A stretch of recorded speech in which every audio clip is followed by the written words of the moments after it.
What's going on, everybody? It's your boy Hans Fakir, the healthcare CEO, and check it out. We are on episode 3, and I have a very, very, very special guest coming all the way from Eagles Landing, Stockbridge, Georgia.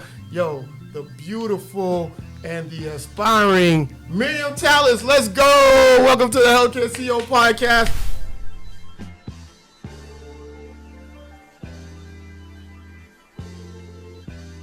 Have a seat. What's going on? You good? Good. You gonna fix the mic? Put that Okay. mic right up there. Let's go. You need any water, anything? No, I'm good. All right, cool. You look nervous. You nervous as hell. Let's go. I got my studio team here. We're gonna make sure you look good. We're gonna make sure you sound good. And everything we do is gonna represent you in the best way possible. All right? I introduced Miriam because, of course, the Healthcare CEO podcast is where we bring entrepreneurs that are not necessarily in the healthcare industry or does not have a healthcare background, like a degree in healthcare, degree in medicine, or whatever. You came through and conquered in the healthcare industry, but you took an unconventional path. So what were you doing? So you know what? Just tell people a little bit about yourself. What do you do? Who you are? Let's go. Okay, my name is Miriam Tales. I am co-owner of Araa Homecare in McDonough, Georgia, and What? She nervous. What do you own? I own a home care agency. Okay, what does home care do? Okay, so we are specializing in oh my gosh, this is gonna get edited. No, you're good. You're Okay, good. all You right. specialize in? Home care services for medically fragile and medically necessary people who need assistance in the home. Okay, so what's the difference between, and a lot of people, even me, I used to get confused with this, home care and healthcare agency. Okay. What's the difference? So the difference is healthcare involves more skilled care. It includes therapy such as PT, OT, and which is physical therapy. and occupational therapy. Okay, cool. We don't offer those skill services, and in Georgia, you actually go through a rigorous process to become a healthcare agency. Okay. So home care services is a little different. So we are primarily non-skilled care. So when you say non-skill, for the person, again, Healthcare CEO podcast, we're really marketing to people that have no idea what the hell we're talking about. Okay. So break it down to someone who was you before you became who you are now. Okay. So non-skilled care includes going out. So basically what I do is I hire CNAs, which are certified nursing assistants, personal care assistants. Who Are they CNAs are considered non-skilled or skilled? CNAs are still considered non-skilled. Okay, cool. So who's your skilled? Skilled are my nurses. Okay, so you hire skilled and unskilled. Yes. So with the home care, you hire skilled, which is RNs, which is registered nurses, and LPNs, Yes. licensed practice nurses, right? And then that's the skill part. Right. So then you hire also unskilled, which is CNAs, certified nursing assistants, and then who else? Personal care assistants. What, PCAs? Yes. Right? So you got two separate groups Yes. of people. You got the skilled and unskilled, and that's for home care. And then if you're doing home health, you're talking about someone who does physical therapy, which is PO or whatever, PT, OT, and then OT is occupational therapy, and then they got speech therapy as well, I Yes. think, right? So, okay, so that's healthcare that does those type of services. Home care, you get staffing in the skilled and unskilled part of that. Yes. To help people out. Yes. So the skilled part of that is under the license for Department of Community Health. There is a skill portion there, but that only allows us to do things like the pediatric nursing for one, that falls under the GAP program, and also for like my veterans, we do wound care, bowel care, and those are services that we can provide. Now, why'd you start this? You just, what happened? Like, Well, I had an opportunity, Okay. and What were you doing before? prior to Selling the- drugs, what? Weed? I heard you had a mean weed game. No, that wasn't you? No, that wasn't Oh, my me. bad. Prior you to doing? this, I worked for about 20 years in the insurance industry, working as a business analyst. For like, if I needed health insurance or business insurance. So the first portion of my career was in dental insurance, Okay. and then I moved over to other insurances such as like short-term, long-term disability, Okay. life insurance. Okay. But I never sold insurance. I know people always think that I sold insurance, but I was a business analyst. So you were on the backside. You were the person Yes. Back agree office. or tell us if we're going to get the insurance policy or not? Not really. What I did was like on the really more operations, you know. Okay. So at one point in my career, I did electronic data interchange. That's basically transferring files, working with companies who were electing our coverages to create an electronic file that they would send over to upload their enrollment. Okay. And so I would have to work with them in testing their systems, making sure it's compatible to our systems, and going into production. So you in this kind of insurance health side of things, Yes. but on the paper part of the health Right. industry, healthcare industry, and you're helping people get insurance and stuff like that. But now you're in corporate America. That was 20 years, right? You were in Yes. corporate America, making good money. I did okay. See, that's because you're comparing it to what you make now. Back then, it was good money to you. See, she made crazy money now. So now it's like, I did okay. Well, I tell you. I mean, I was able to pay the bills. Not much more, but I paid the bills. So what made you like, even though you were able to pay the bills, there's a security there. You got a check. You got insurance. Insurance, yes, You got for sure. benefits, which Yep. is bullshit, but I call them benefits. Y'all call them benefits. I call them bullshit. But so what made you never did entrepreneurial before? No. Or you know what? At my age right now, to hell with it. I'm going to jump into this, relocate from another state, and just be like, I'm going to take a chance on, me and my girl, we're going to take a chance on this. Like, what was the mindset? Well, the mindset was the opportunity to do something for myself, to have more freedom, Okay. which was very important to me, and to just really just step out on and try something that I've never thought in my life that I would ever try. Okay, that sounds good. But what made you go? Because I know that's a great surface answer. But you had that night in your bedroom or by yourself, there was one time you was like, fuck it, I'm going to run it. Like, I'm going to do this. Like, what was that thought? Like, you're an analyst, so I understand what you're saying, but I could just even speak, with my knowledge, just being an analyst, not just knowing you, you had to go pros, cons, this, that, Oh, this, yeah, that. for sure. So what was the, I'm going to jump on this, like the pros outweighed the cons. And I want you to understand, you're speaking to other people that there could be hundreds of other people that's watching this podcast that's in your situation. And so you get to show them, hey, this is what made me take this final Right. decision. Because you're not, and I know I'm going to let you speak, you're not at any health risk. You're comfortable. You're not to the place where you can say, screw it. I'm going to whatever, or this and that. You know what I mean? Right. It's, your back's not against the wall. You were Right. okay. So what made you cross that threshold and come on this side of darkness? Well, I mean, it wasn't just an easy transition just like that. It didn't happen overnight. Okay. So initially, yes, I did move from North Carolina, came to Georgia. I was still working my full-time job when I started the business. So that's good for people to know. You don't have to go all in. Yes. You tested the waters. You one of those Yes. people that jump in the pool. You don't jump in the pool. You put one pinky toe in. Right. I got to make sure, Yeah. I'm comfortable in that water before I Got you. go head in. So, yes, I was working my full-time job. Okay. And just knowing that, I still had that just in case. I still had the full-time job, right? Because I'm going into something that I have no idea about, just going in brand new and not having any experience. I still needed to have that level of security. Mm-hmm. So, didn't jump right in.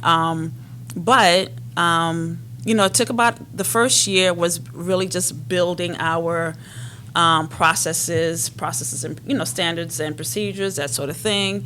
Working on getting our licenses and working on getting clients. So probably after the first year, when it started to actually pick up, I was like, oh, wait a minute, I need to make a choice. Nice. And it got to the point where I was, okay, here's my corporate computer and here's my healthcare computer, home care computer, and I'm pivoting back and forth, and to the point where I just felt like I can't be great at both. I have to make a choice.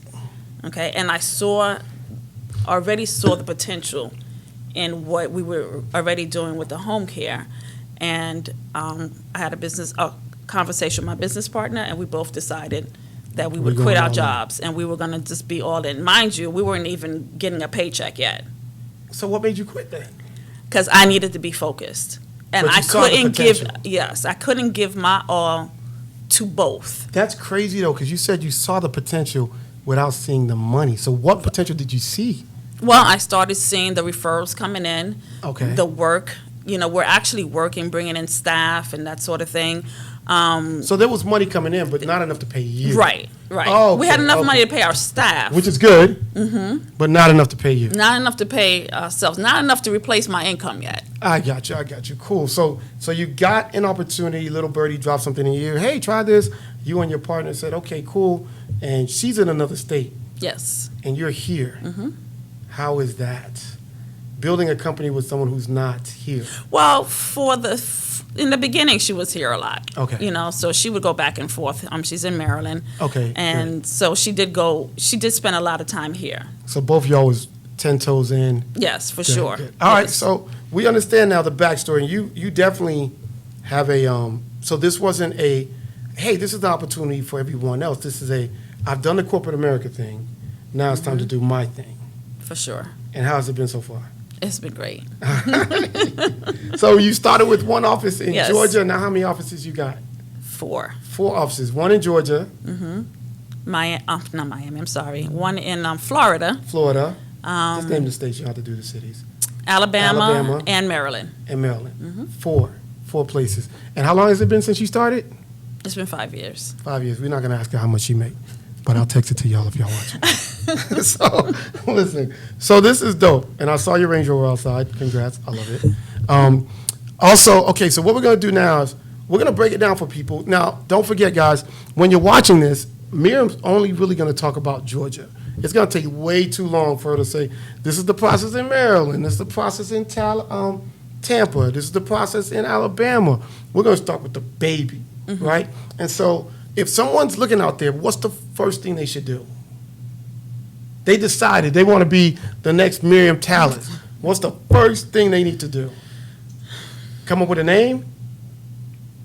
That was probably the first thing we did, yes. Okay. So you have all of the paperwork that goes into, First thing you do. Yeah, Come up with a paperwork. name. Come with a name, a location. Location. Now, in Georgia, do you need to have a physical location, or can it be at your house? It can be Which at is your a house. physical location, but I mean. Yes, separate- it can be at It your can be house. at your house. So what's the can I just put it in my kitchen? Like, what I got to do? Oh, absolutely not. What do I need to do? Like, what part of my house can I put it in?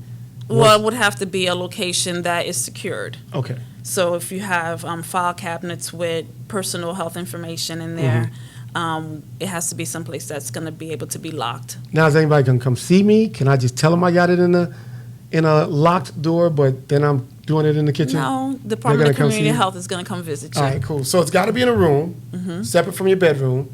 It's got to be a place where you make it your office. Yes. And then you got to be able to lock the doors Yes. and have lock cabinets for HIPAA. Yes. Right? So that's dope. Okay, cool. So now y'all understand that this is a billion-dollar industry that you can start from your house. Yes. Which is crazy. And we're going to keep going into how this has helped Miriam really retire from corporate America. So I come up with my name and say, you know what, I don't have the money to get an office space, so I use my house. So then I create my LLC. Create your LLC. Okay. Yes. Georgia Secretary of State is what, $120, $200 max, if even. Right.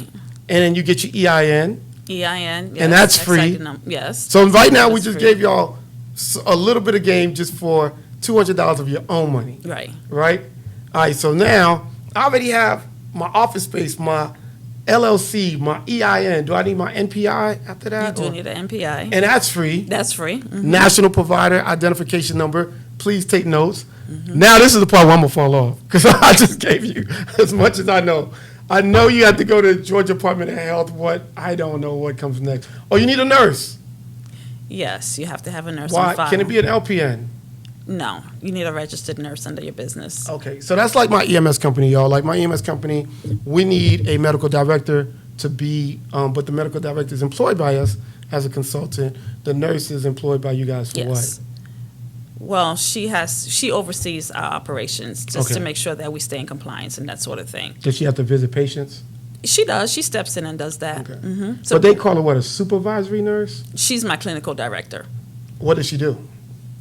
She supervises our nursing staff, because I do have nurses to go out to do supervisory visits on my employees. Okay. Make sure that, they're doing what they need to do in the home for the client. And she also, she assigns the work to the nurses that are on staff. But the reason we even mention the nurse is because she's part of the application process. Yes. Right? So again, we always give y'all the steps. Get your name, get it incorporated, get your EIN, get your NPI, you have your office space, then you need to find a nurse. Yes. Now, quarter of the way there, what's the next thing that somebody would need to do? Fill out the application. I don't know. So initially so once we got our license, our Department of Community Health license, our permit, Yeah. then we apply for Medicaid. Well, no. How do people apply for the Department of Community Health? So they got the nurse. Okay. So we got our team in place.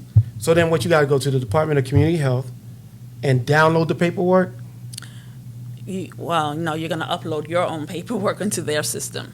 So what paperwork do you upload? We're uploading our articles of incorporation, Your LLC, LLC, yes, your EIN, your tax EIN, NPI, the business license, which is the Business license? same as articles of incorporation. No, No, it's not. It's the Business business license. license is what you get from the city. Yeah. Yes, including the certificate of occupancy. That was Okay. another thing that you upload.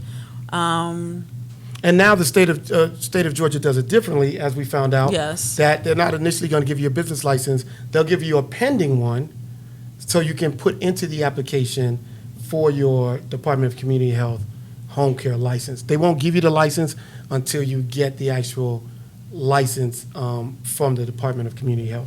So now, let me ask you this. So when you got all this document, and then you created an account with the Department of Community Health? An account with the Department of Community Health. Because you said you upload, so who are you uploading it to? So they have their own system, the GAHLES system, GAHLES. That's their new system. Okay. So yes, all of your paperwork goes into that system now versus what was prior the GAMIS system. And for those of you, because I kind of got lost, what happens between you getting your nurse? Like, how would someone know to get the GAHLES system? Like, what would someone do that's like, okay, what do I do next after I have my nurse and I got my certificate of occupancy, I got my business license, but I don't have the Department of Community Health license. So how do I know to go to GAHLES? Is there someone you contact? You say, hey, Department of Community Health, I'm trying to start a home care business, and then they send you a list of things you need to do? It is on their website. Okay. Yes, all the information that you need is on their website. Okay, so there's the connection. Yes. So if you're trying to start a home care in Georgia, you go to the Department of Community Health, go on their website. I'm pretty sure they're going to have home care, and then they're going to give you the step-by-step things you need to do and the documents you need to submit. And it's a lot. It's a lot, but it's not overbearing. It's not? Anybody can do it. Anyone can do it. Okay, cool. So what, like, paperwork do they need? Like background checks? Yes, background checks for myself. Okay, for the owners? Who owns the owners. So I can't be a criminal and start one? No. Okay. Yeah, just the owners. Okay. And then what else would they ask you for? Well, all the paperwork that we previously mentioned. All Okay. of that paperwork gets uploaded into the system. Okay. Any policies, procedures, protocols? Actually, no, not anymore. I think in the What? past they did that, but not anymore. So Now, wait, it's only like you're saying like 8 documents, and after that they give you a license? you put all your information in the system, you pay the fee. What's the fee? The fee, I believe, was $1,050. All right, so I'm gonna give y'all some. We're gonna wake y'all up real quick. The fee is $1,050. The LLC was probably $200. So now you're at $1,250 to start a home care business. Give people a roundabout number of what your company makes yearly. Just a roundabout. This year, we are projected to make about $5 million. Look at my producer's face. Come here, producer. Come here. Come here. I want you to just turn around right in front of that camera. Make that face you made. So if this ain't game where y'all could get into a business from your house at less than $1,300, and 4 years later, you're making about $5 million. You just came from out of town. Where'd you go? I just came back from Greece. And then before that, where were you last month or 2 months ago? Thailand. Thailand. And then before that, she was at Lenox Mall. She go everywhere. Listen, I'm just trying. And the only thing, what I love about this podcast is, do you have you know what? That's the big question. Do you have a medical degree? I do not. That's what I'm trying to tell y'all. When you get to a point where you don't have a medical degree and you can make more than, no disrespect to the doctors, because I do have a couple of doctors coming, but you can make more than doctors or CEOs of hospitals. That is crazy, and the opportunities out there, guys. The opportunity is crazy out there. So let's get back to it. I just wanted to give people like the numbers, and we're really giving people the blueprint of what to do first and second. Just keep rewinding this podcast, and we're really telling you guys step by step. What's that website again they got to go to? Gales? Gales. What is it? GALES.ga.gov.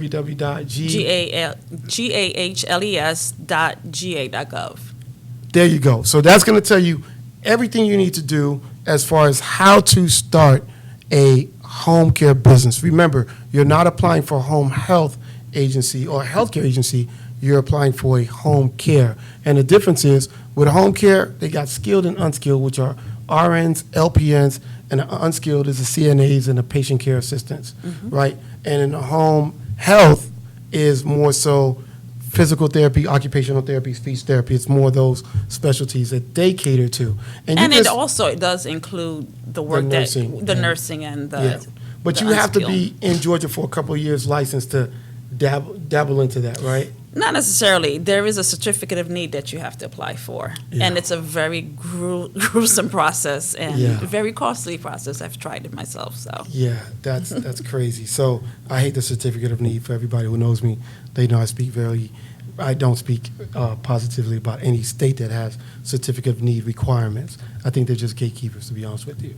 And so, it is what it is. But what's been the biggest, so now you guys started, you got one client, 2 clients, 3 clients. You leave corporate America. Yes. Big step. Kudos. All right. And then now y'all doing so good. It's like, let's just take what we got and duplicate it. What was the first state? First state was Alabama. Okay. And then after that, it's like, okay, we got Alabama situated. Next state was Florida. And then next and then state. Maryland. Wow. That's in 5 years. And most people, it takes 5 years to get one business situated. You guys were able to get one business situated and replicate that. So what's been the biggest difference between corporate America and being an entrepreneur? I don't report to anyone. Ah, I love it. I love that. I'm my own boss. You are your own boss. That's the Thailand and Italy. All right. So what would you tell anyone that is trying to start this? What's the first thing you need to do? Because you really didn't have to have loads of money, right? Y'all worked. Right. Through the whole process, so you didn't have to quit. And that's a good thing, that everybody thinks that entrepreneurship is like, oh, just jump overboard, you'll learn how to swim, and you don't have to do that. You can still work your 9 to 5 to help you go through that transition. For sure. How do you think your business acumen has increased? Well, I've always had a really good and strong business ethic, and it's probably just gotten stronger. Okay. Because this is my baby now, and so I got to make sure, she keeps moving. What's the biggest lesson you've learned? The biggest lesson. Should we save that for another show? No, I think the biggest lesson is that really just to believe in myself. Okay. Because I didn't think that I could do it. What's the hardest thing you had to overcome? Probably my own fears and insecurities. Now that you're here, what's the hardest thing you ever had to overcome? Now that I'm here, the hardest thing is maintaining it, because you got to be able to maintain it. Maintain what? Maintain the lifestyle I've been accustomed to. Oh, maintain the bouginess. Listen, we got to talk about that. Yes. So now let me ask you this, because we're going to go a little bit. We gave people really quickly the blueprint. So that's really the gist, and that's supposed to take 45 minutes. But because we sped through that, we're talking about now, you in corporate America, you don't have to really predict tomorrow, right? Unless something comes down from the CEO, a letter. But for the most part, you're on that ship. Yes, for You sure. see a storm, somebody's already saying we're going to divert, da-da-da. But now with the climate, with the new, change in office, you see the cuts. Yes. What is your thought process? Because you're the captain, like you said. I don't have to report to nobody. Y'all heard her. I ain't got to report to nobody. So now you're looking at, probably people looking at you like, what are we going to do? If they're paying attention to it. Because there's $1 trillion supposedly in insurance cuts. So how does someone like you say, okay, now I got 4 locations, I got to think in a proactive way, right? So what's your mindset now? Are you paying attention to the news? How do you react? Absolutely. What's going on? Definitely paying attention because my primary payer sources are the VA and Medicaid. And Medicaid is federally and state funded. So when you hear $1 trillion in cuts, it does make you wonder, how is that going to impact me? But I would say for me, what I am focusing on is trying to find different ways to grow the business so that Smart. I'm not just depending on just, 2 payer sources, maybe expanding out to other like- payer sources. Like Blue Cross Blue Shield, Private Humana, insurance, which we'll talk about. Yeah. We're going to talk about, but you're trying to pivot. So you're getting that umbrella ready because they said there's about to be a storm. Right. And so that umbrella has to be big enough to carry you, protect you and your employees. Yes. Right? And so one of the biggest things that you're trying to do right now is make sure that you're staying one step ahead of the game. And hopefully that keeps you afloat and separates you. For right? sure, yes. As far as financially. Yes. But what separates you from other home care businesses? I think it's our business ethic. I mean, my business partner and I both came from, very strong corporate backgrounds, and I think that has helped in the way we run our business. You think that's what made you grow so quickly? Because I had a home care for like 3 years. I only got 1 patient. So I'm just saying, I don't know. I got to get off this podcast. Y'all, I ain't paying enough. I ain't getting paid enough, so. We just did structure. We definitely have a lot of structure Okay. For ourselves and for our employees. We definitely we don't play. We're very much about our business, and even from day one to now, I still get compliments now on how we are running our businesses versus other Agencies. home agencies. Even just from a client, just yesterday, my office manager went to visit a client, and he said, no other home care agency has come into my home to talk to me and, to introduce the company and to do what you've done. And not only did she go in initially just to do paperwork, but he needed some help, and she just jumped right in and did laundry and washed dishes. And y'all this go above client, and beyond. we go above and beyond. Okay. So our motto is we treat the family as a whole. And that means, for us, what that means is really just not just looking at the client just themselves, but looking at the family as a whole. Okay. And I think that has really helped us throughout the years. Well, one thing a lot of people do is when they get into the home care, we, like myself and a couple other people, we go, like in Georgia, the traditional route, right? We go through GAP, which is a pediatric program through Medicaid. But you were able to get your success through the VA, which is super dope about the VA. And correct me if I'm wrong, veterans, for those of you who don't know. Once you get in with the VA, you can open up in Maryland, in Florida, in Tampa, Yes. and you don't have to keep reapplying to the VA. Correct. Which is super dope. So what I'm trying to tell y'all is, like, if you get success with a Medicaid program like GAP, you can't do that same thing in another state.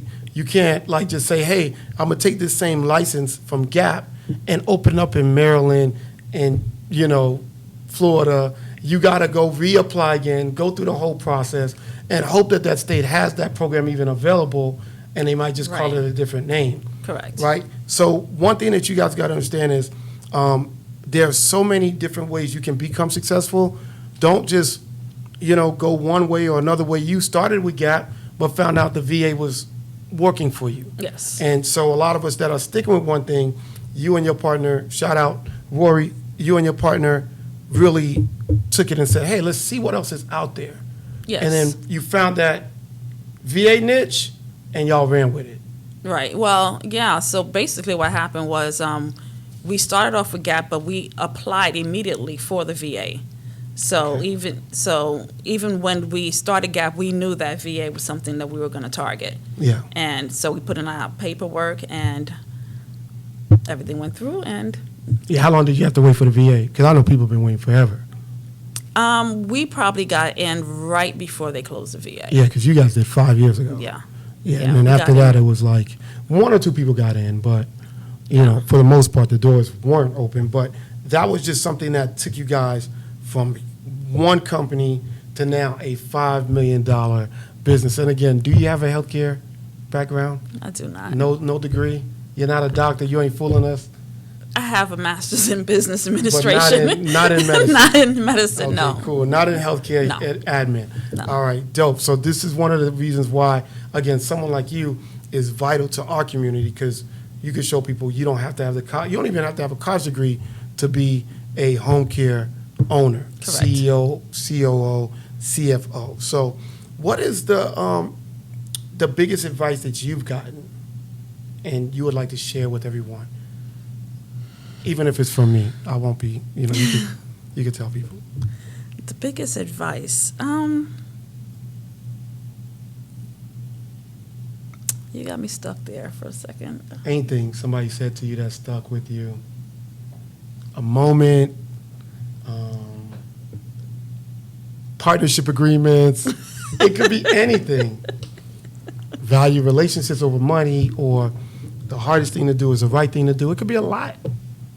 Nothing that sticks? Well, definitely, now that you mentioned partnerships, just not letting the business take over the friendships. And, it's been a little rough, but, Yeah. we're working through it. Lovely. So it's not valuing the friendship and understanding what got y'all there before you get there. Absolutely. And letting the money come in between. That is a very important lesson, and I hope people understand that, because relationships is really what's going to get you the furthest. It's not the contracts, it's not the money. That stuff goes away. It's the And relationships there's you build. definitely value also in having, a partner. Yeah. So Oh, yeah.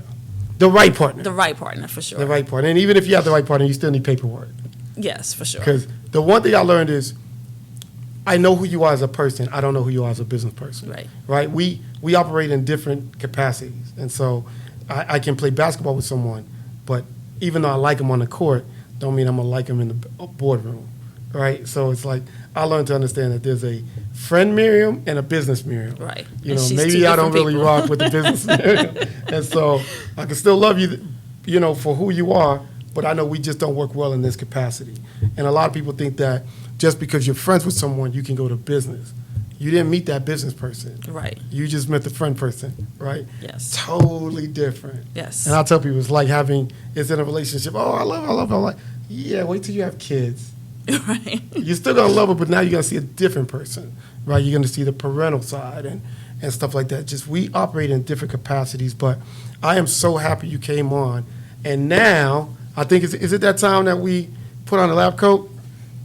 Let's go. So this is a part of Healthcare CEO why I transform into Dr. Hans without a degree, and we are going to diagnose one of the things that Miriam is feeling like is unhealthy. So if can't, it's evaluation time. Can you prop yourself up on the doctor's chair? We're going to edit this and cut it, right, or whatever. Yeah, it's like, All right, cool. Yeah, I think that part's about to fail. You say, what? I locked the chairs. Oh, I'll lock the. You know what? We got to lock. I'll lock those wheels real quick. Oh, is that what it is? Yeah, we just gonna lock them. All right, I got to get my answer for you. can you move that mic to the edges and get Which one? this? This one? Yeah. To the edge? Yes. Right there? All right.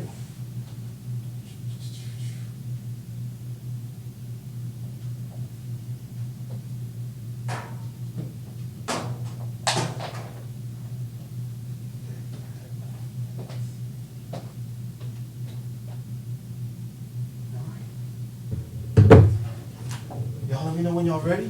Where's my pen? Is there a pen around here? I usually have one right here. I'll grab one real quick. How you feel? Oh. Great job, great job. Okay, thank you. It's okay to be nervous. It happens, but you did a great job. Thank you. All right, whenever you're ready. All right. What's going on? We are back and we got Miss Miriam Tales, Home Care Agency Guru, Araa, right? CEO, makes over, $5 million a year. We already talked about that. So look, we're gonna talk about this and we like to diagnose everybody. So right now, she is in my medical chair. We're gonna talk about, even though you're very successful, right? In one aspect of your business, personal, you're successful in different aspects of your life and in your business. But what brings you in today? Well, one of the things that I'm struggling with is whether or not I should expand my my payer sources to private insurance, because I've had difficulties in the past with certain payers, and but I don't want to be stuck with just Medicaid and the VA. I want to be able to branch out just in case. So it's not really something going on, but this is like preventative medicine. And by what's going on with you, I can tell that you're concerned about the cuts with Medicaid and possibly the VA. So it's not really unhealthy now, but it can potentially become unhealthy. Yes, it's a concern. It's a concern. Okay, I'm glad that you're being proactive about your health with your business, right? So one thing that we want to do is also make sure that we're not just taking care of a problem when it happens, but we're predicting potential problems that we can remedy, right? Yes. And here's the great thing about what you're doing. You're actually trying to find a solution before there's a need, right? So let's say that I write you a prescription for your unhealthy, your concerns, and you try it and it starts working out, then that just is icing on the cake, Yes. right? And if it doesn't work out, you'll know, okay, I can pivot another way. So this is great. So the problem that you're having right now, you think that you might have is you have Medicaid and VA as your primary payer source. But with the new administration that we are under, you're afraid that these cuts might limit your pay, right? Your Well, referral. we just don't know how they're gonna impact the home care industry as a whole. Yeah, because Medicaid could easily say, hey, we're lowering our rates, and now your reimbursement went from this to this. Correct. And increasingly, just definitely lowering how much you make, for yourself and for your employees. Yes. Right? So you're trying to pivot and say, hey, who else is out there? But you haven't had a lot of success with the commercial insurance like the Blue Cross, Blue Shields, Humana, and stuff like that, right? Okay, great. So what I'm going to do, because you're looking at me laughing, I am going to refer you. I'm writing your prescription for a company called Bill MedX, right? And they specialize in home care billing, right? But the great thing about this company is they only charge 2.3%. So to me, it's worth it to even try it. But what I would suggest to you is also, this is what I do. I give them one patient, and I see how they work that way, one patient, right? So it gives you room to analyze what they're doing, but not only that, I'm very diligent on critiquing their process. And then you learn the process till you can do it yourself.